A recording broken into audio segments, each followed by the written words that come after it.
So I gave birth. Yes, it's been exactly 4.5 months now, and I wanted to actually tell about my story earlier than 4.5 months, but life has been crazy, honestly. Navigating postpartum period, navigating life with a newborn, our new life, new rhythm, every single thing has changed in my life. So I now finally have the time to sit down and make this video. I would consider my birth experience as a positive birth experience. Of course, every birth experience is completely different. I've listened to so many stories online, and those positive mindsets of people, positive birth experiences, like gave me the courage to, make me feel like in a way like I could do this. And that's exactly the reason why I wanted to share mine on here. I gave birth to my first child on 28th of March, and I was 40 plus 2 weeks pregnant. So in a way, it wasn't really late or anything like that. So it was just 2 days overdue.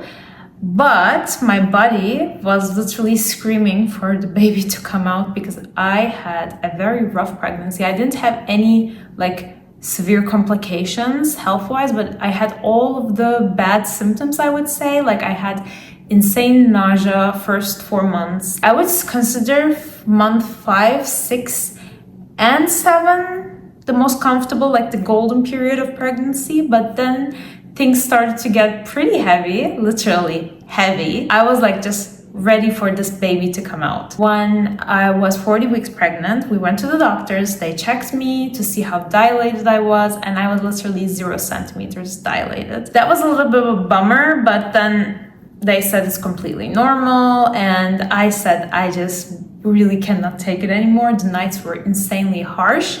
Plus, I had this symptom of being itchy, not where itchy in my palms or anything like that, but itchy every single place in my body. They did all the tests, there was nothing wrong, but still I was feeling insane itchiness, and that was just awful. So I was like, should I think about getting induced or not? And then I realized that I just wanted to be induced, and they scheduled an induction for 40 plus 2. Deep down, I knew that I just wanted to have a natural birth. I wanted baby to come on her own. I didn't want to stress the baby or anything like that.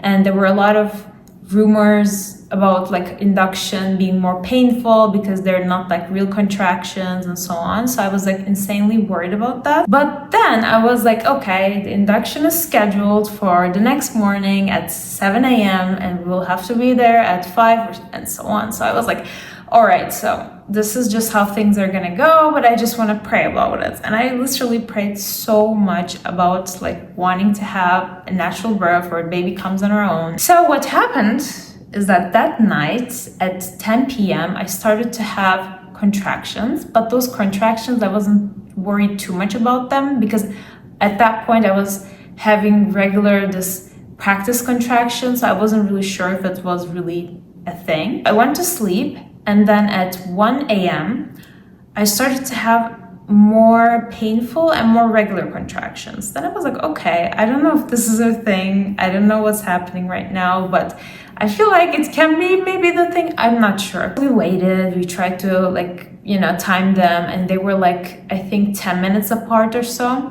So we waited a little bit longer, and at 3 a.m. we went to the hospital. And that morning they had checked me, and I was 0 centimeters dilated. So at that point I'm thinking, if I'm dilated, I'm maybe 1 centimeter dilated or so. So when we went to the hospital, they checked me, and I was 4 to 5 centimeters dilated. And I was literally in shock because how did I manage that pain? I have no clue because it wasn't even that painful. I am someone that has normally very painful periods, so maybe that's the reason why I was thinking that they were really manageable. And yeah, so to my surprise, I was 4 to 5 centimeters dilated. Then they put me in this bathtub. They're yeah, you can relax in here and then wait until you're more dilated.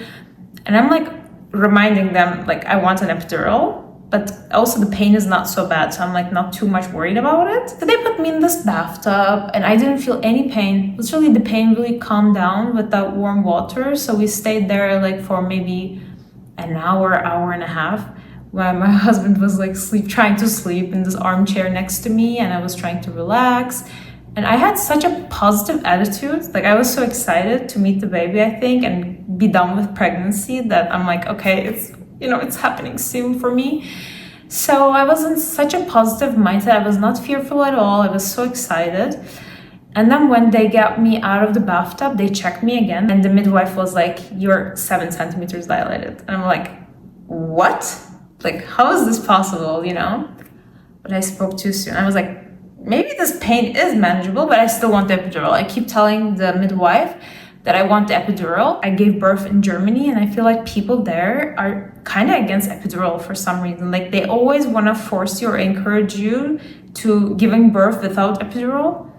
And I'm like, if epidural is there, I want the epidural. And they do generally walking epidural, so it's not like a full epidural. You still feel your legs, you're still able to walk and so on. And I wanted exactly that. And the midwife was like, yeah, let's see, and so on. And then I'm like, no, I really want epidural. Currently, I'm able to manage, but I know that this is not it. I still have 3 more centimeters to go, so come on, give me the epidural.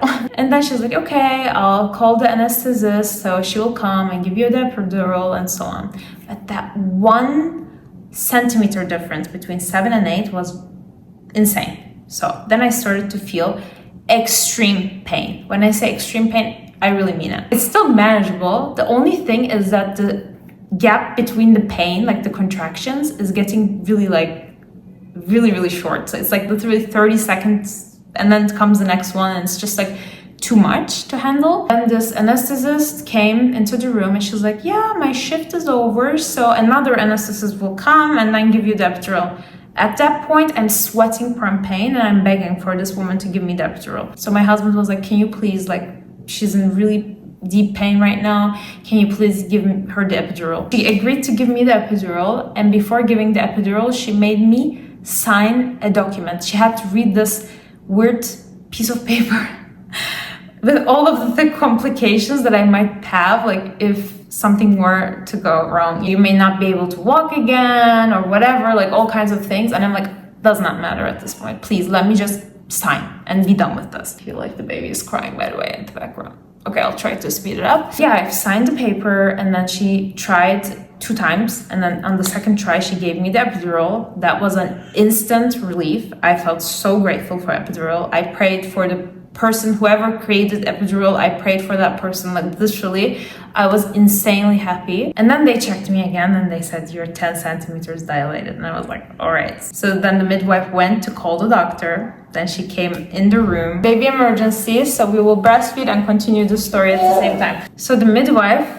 called the doctor, and then she told me that I needed to push with breath. And I actually initially knew that I wanted to push on my own rhythm rather than somebody trying to, navigate me through the pushing phase. And in the end, I'm glad I did that because I listened to my body and I knew exactly when to push. Then during the pushing phase, the midwife told me that baby's head was too big, so they needed to do a cut.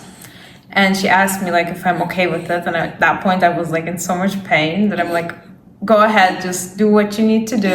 I just want this baby to be out. At that point, I was insanely impatient, done with my life, literally just want the baby out. So they told me do 1 big push. And at that point, they also did the cut and I pushed at the same time. And with 1 push, the baby was out. I think this kind of traumatized my husband rather than me because I was instantly relieved that the baby was out, but he, I think, got a little bit traumatized from it. After that, the bonding phase with the baby, I honestly did not cry at all because I was watching these videos and I was crying insanely about this moms giving birth and meeting their baby for the first time.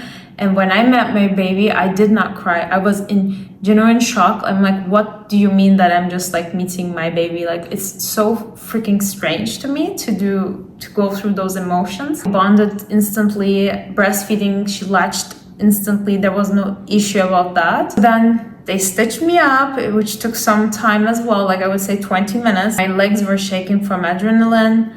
And yeah, it was strange. For me, the most difficult part, like I said, was the pushing phase, the end of everything kinda. And afterwards, what happened afterwards was that normally we wanted a family room and we were willing to pay whatever it costs. I don't care. I just want to be with my husband.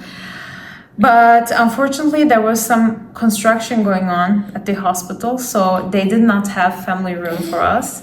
And I had to stay in the same room with another lady that I did not know at all. Like, it was so strange. She did not speak German, English. We didn't speak at all during the whole time I was there. And there was this weird rule in Germany that you have to stay 3 nights in the hospital if you gave birth before 12 p.m. or something like that. And I gave birth at 11:58, so that made me directly like, yeah, I have to stay 3 nights. If I gave birth before that, I could stay 2 nights. Like, makes no sense. But anyway, my husband just like dropped me in this room. He stayed as long as he could until 8 p.m. Those are the visiting hours, and then he had to leave. And I am stitched up down there, and I'm like in pain.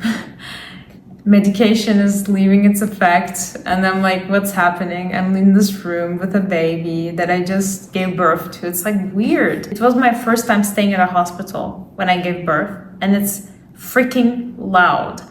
All the time, like every 10 minutes, somebody walks in the room, a nurse, a midwife that cannot really sleep, you from adrenaline, from multiple factors. And I only slept an hour. And I know that to be like exact because of my Apple Watch. I know exactly like how many hours I slept. I slept an hour after giving birth. Normally, like I said, I was supposed to stay 3 nights, but in the end, I ended up staying 2 nights because I literally cried and begged a nurse like just to let me go, literally, because I said I cannot heal like this, I cannot sleep and whatever, and they let me go luckily earlier. Yeah, so that's kind of my experience, and what came afterwards. Maybe I can do a separate video about the newborn stages, what happened afterwards once we came home, what helped me navigate the postpartum period, and so on. And yeah, this is the story. I don't know, I kind of tried to tell it as fast as I could because of the baby. Hopefully this helped you. Let me know in the comments if you have any questions or if you would want me to make video on other topics. So I'll see you on the next one.